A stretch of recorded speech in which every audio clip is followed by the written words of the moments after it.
Back to be alert. సంచలనం సృష్టించిన SI ఆత్మహత్య వ్యవహారం మలుపు తిరుగుతోంది.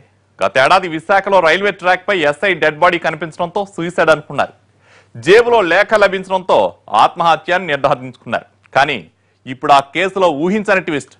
ఎస్ఐది ఆత్మహత్య కాదు, పథకం ప్రకారం హత్య చేశారన్న అనుమానాలు బలపడుతున్నాయి. ఘటనా స్థలంలో దొరికిన సూసైడ్ నోట్ ఎస్ఐ రాసింది కాదని సిఐడి నిర్ధారణకు రావడంతో కేసు మలుపు తిరిగింది.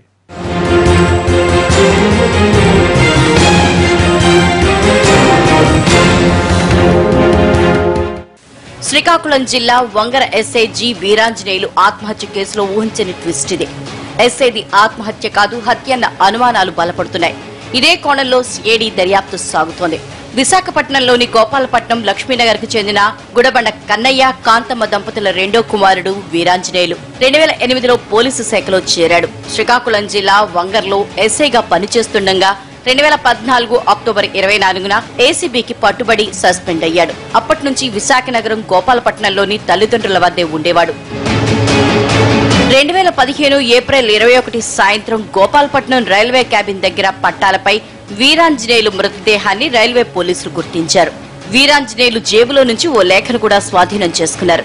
గత 6 నెలలుగా ఇబ్బందులో ఉన్నారని, విధి నిర్వహణలో తప్పు చేయకపోయినా అందరూ మోసగాళ్లా చూశారని ఆ లేఖలో రాసుంది.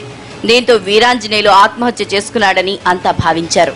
2014లో జరిగిన ఎన్నికల్లో టీడీపీ నేత సంబంధికులు డబ్బులు పంచుతుండగా వీరాంజనేయులు పట్టుకుని ఎన్నికల కమిషన్ దృష్టికి తీసుకెళ్లారని, ఆ కక్షతోనే పథకం ప్రకారం ఎస్ఐని ఏసీబీ ట్రాప్ లో ఇరికించారన్న ఆరోపణలు కూడా వచ్చాయి.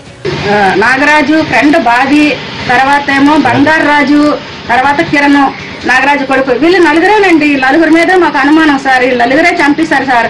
ఆ పాడుబడిన బంగ్లాలోనూ చంపేసి, కేబుల్లో చంపేసేసి పట్టాల మీద పడేశారు సార్. మా వరకు తెల్లవలేదు. కొడుకు అకాల మరణంతో కుంగిపోయి కొన్నాళ్లు మౌనంగా ఉన్న వీరాంజనేయులు తల్లిదండ్రులు ఆ తర్వాత జరిగిన పరిణామాలు చూసి హత్యన్న అనుమానానికి వచ్చారు. కుమారుడి స్నేహితుడు తమ బంధువు ఒకరు కలిసి వీరాంజనేయుల్ని హతమార్చి రైల్వే పట్టాలపై పడేశారని అనుమానం వ్యక్తం చేస్తూ మృతుడి తండ్రి కన్నయ్య రైల్వే ఎస్పీకి జాతీయ మానవ హక్కుల కమిషన్ కు ఫిర్యాదు చేశారు. దర్యాప్తు చేసిన రైల్వే పోలీసులు నివేదికను ఉన్నతాధికారులకు పంపారు. ఈ ఘటనపై సిఐడి విచారణ జరిపించాలని సూచించారు. డీజీపీ ఆదేశాలతో రంగంలోకి దిగిన సిఐడి అధికారులు అనేక కోణాల్లో దర్యాప్తు చేస్తున్నారు. వీరాంజనేయులు స్నేహితులు ఎవరు, విధి నిర్వహణలో ఎలా ఉండేవాడు, ఆస్తులేమైనా వెనకేసుకున్నాడా అన్న కోణాల్లో దర్యాప్తు జరుపుతుండగా ఆసక్తికరమైన విషయాలు వెలుగు చూశాయని సమాచారం. ఘటనా స్థలంలో వీరాంజనేయులు జేబులో లభించిన లేఖలోని దస్తూరి, సంతకం ఆయనవి కావని నిర్ధారించారు. దీంతో వీరాంజనేయులు సూసైడ్ ఎపిసోడ్ లో ఊహించని ట్విస్ట్ సంచలనంగా మారింది. అసలేం జరిగిందన్న విషయం త్వరలో బయటకొచ్చే అవకాశం ఉంది.